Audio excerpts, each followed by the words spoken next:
All right, guys, it's well, I say it's been a while. It's been exactly 12 months. Where have I been? I don't know. I don't know where I've been, to be honest. I just kind of like most things in my life. I do them for a little while. I enjoy it, and then I kind of get bored, and it becomes a bit of a chore. So I kind of just disappeared from YouTube. It's been 12 months. I might as well put one video out. I had one comment asking for an update. So for that one person who might be interested, I thought I might as well do a quick little update 12 months after I last updated you guys. So where are we? Let's first of all just see how I've been doing in the portfolio compared to 12 months ago. So here's my unitization spreadsheet. I've made some modifications to this spreadsheet, playing around for the fun of it really. What I've done here is I've added the Life Strategy 100 funds values for each time I value the portfolio. So we can do what I've got here is I've added to the chart, and this just shows how badly I've been doing. So this chart now has a green line on it showing how well the Life Strategy fund has been doing compared to my portfolio, and as you can see, it's not too good. But what we're interested in is how well I've done since 12 months ago. So let's put in the dates from 12 months ago and see how well or how badly I've been doing. 30th of June 21. I'm sure there's a much better way of doing this, but this is how I've managed to do it. I've put in two fields here for a date for two dates, and it kind of gets rid of the data unless it's between those two dates, so as you can see here. So as we can see, it's not labelled, is it? But the blue line and the red line are my portfolio. So that's the accumulation units of the portfolio. So as you can see, I've beaten, for once, I've beaten the benchmark. But as you can see, I've got a different way of working it out here. So the 30th of Jan to the 30th of June 21. See the portfolio's accumulation units are up 28.6%, but the Life Strategy 100 is up 23.84%. So for once I've beaten the portfolio. I've beaten the Life Strategy fund by 4.76%, which is, to be honest, is nothing to actually. It's nothing to be happy about, really, because if we go from this date here, where everything peaked, if we go from that date there and put in 30th of June 21, I've actually still done much worse than the Life Strategy 100 fund through the pandemic, if you like, or the volatility caused by the pandemic. So from there to there, the Life Strategy 100 fund is beating me by 7.72%.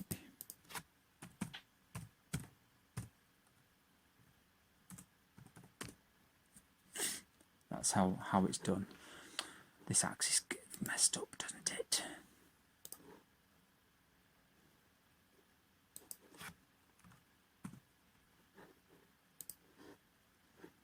So there, as we can see, all that happened was the Life Strategy fund didn't go down anywhere near as much as my fund went down.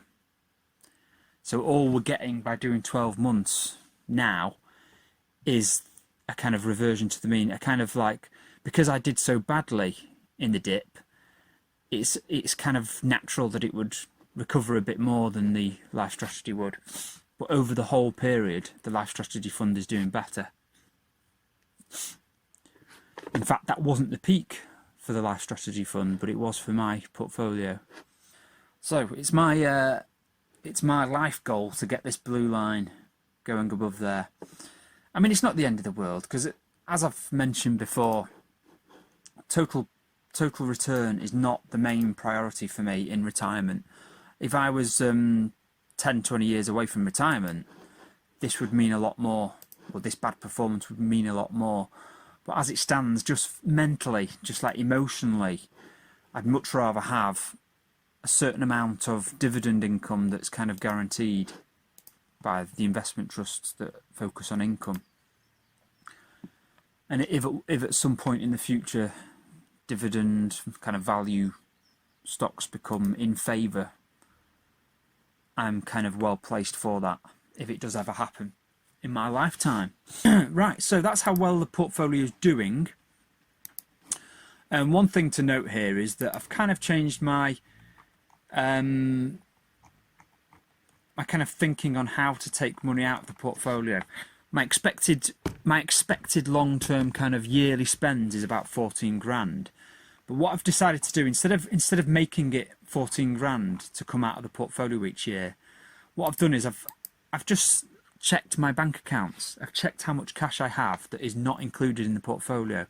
So at the moment, the portfolio has 2.5 grand of cash. So what I do is I add up how much money's in my banks, my savings accounts, my current accounts. I subtract how much is kind of labelled as being in the portfolio, 2.5 grand. I add anything that's in the LISAs as well. That's included in kind of my cash balance. And then what I say is I'm going to keep 6 grand outside of the portfolio. So I've got 6 grand outside the portfolio. So on the 2nd of January, I decided to add 3,150 into the portfolio, which added to the cash. And as you can see, over time I've invested it down to 2,500. So it basically keeps 3 grand each year can be paid out of the portfolio to keep me at that 14 grand. So if there was a time where the portfolio lost lots of value, like the growthier stocks went down in value, and I didn't want to take them out at the lower values, it would last me 2 years of not selling anything in the portfolio before I'd run out of cash. So it's a bit of a buffer, it's a bit more adventurous, but the kind of sturdy investment trust income of 10 grand would leave me only selling 3 grand a year, so it would last me a couple of years before I would run out of cash. So I'll do that each year now. At the beginning of each calendar year, 2nd of January this time, I'll assess that and decide how much to take out of the portfolio. So for the first year I've added money in, but most other years it would be taking money out of the portfolio on the 2nd of January.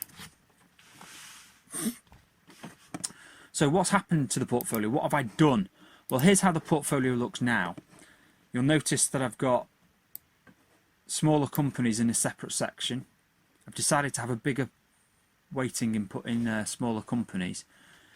And we noticed that the smaller company section is now these 3 different ones. So I've started a position in JP Morgan US smaller companies.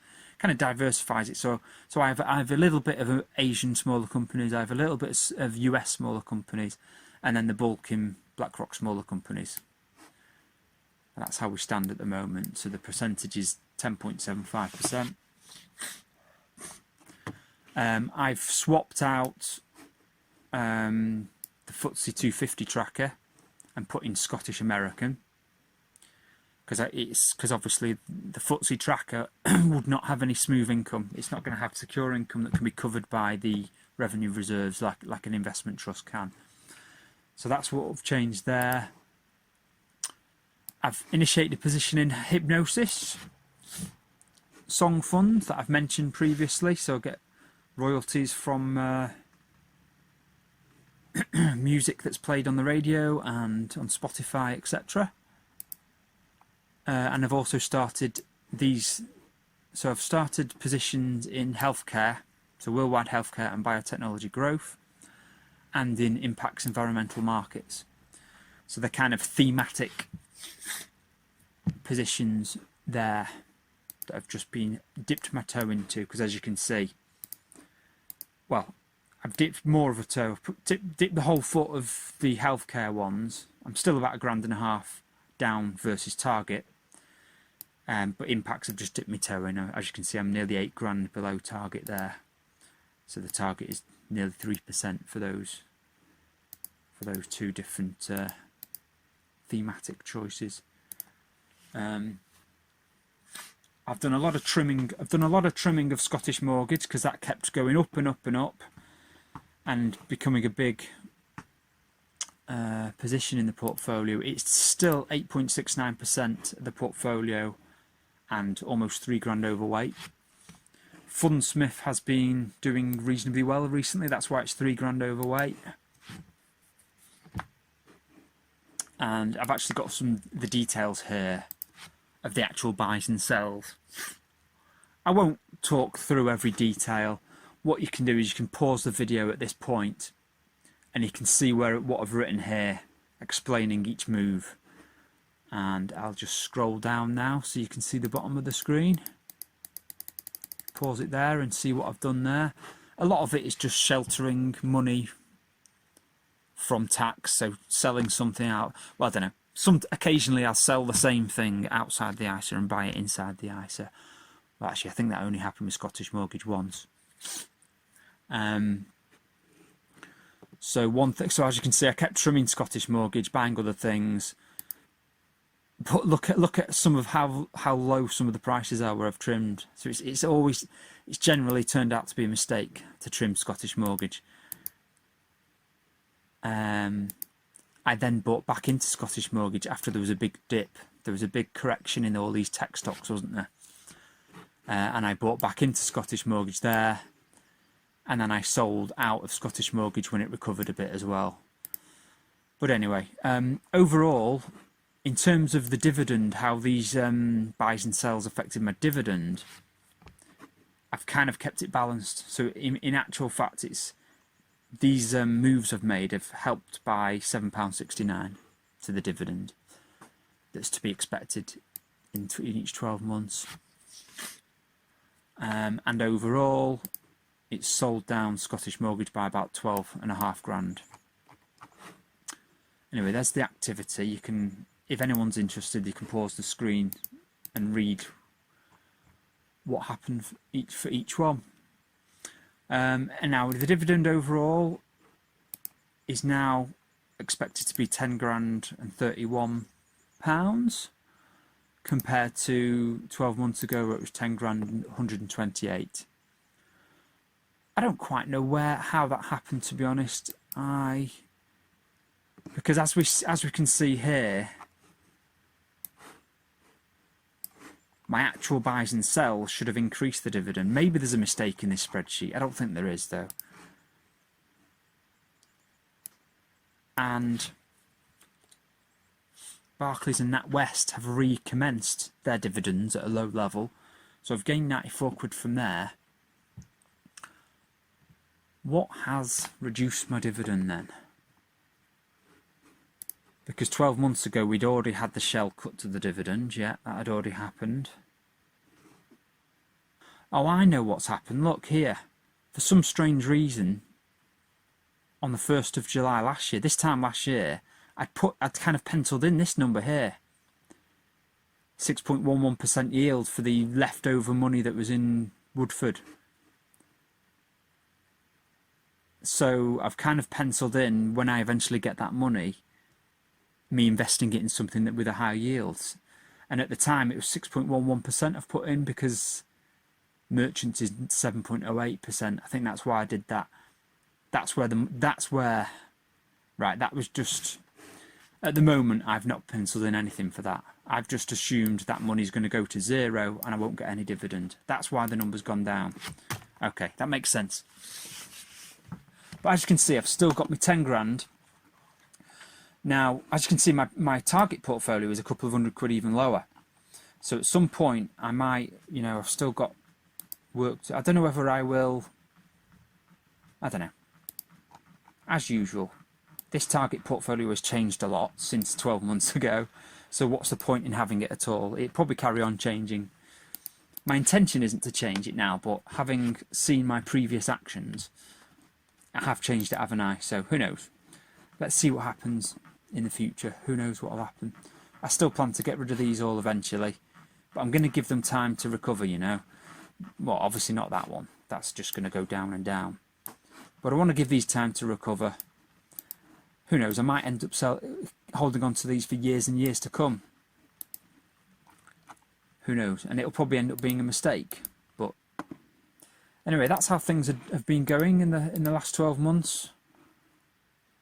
I will probably not make regular videos, but I think I will commit to making at least one this time next year. Who knows? Or actually, maybe what I'll do is I'll commit to making them on the 6th of October each year, because that is where I kind of officially summarise my kind of income per year, all that kind of stuff here gets summarised on the 6th of October. So maybe I'll do it then and commit to doing it every 12 months after that. Who knows? Anyway, there's my rambly video. I will see you next time, which might be a very long time from now. Alright, see you later. Have fun. Bye-bye.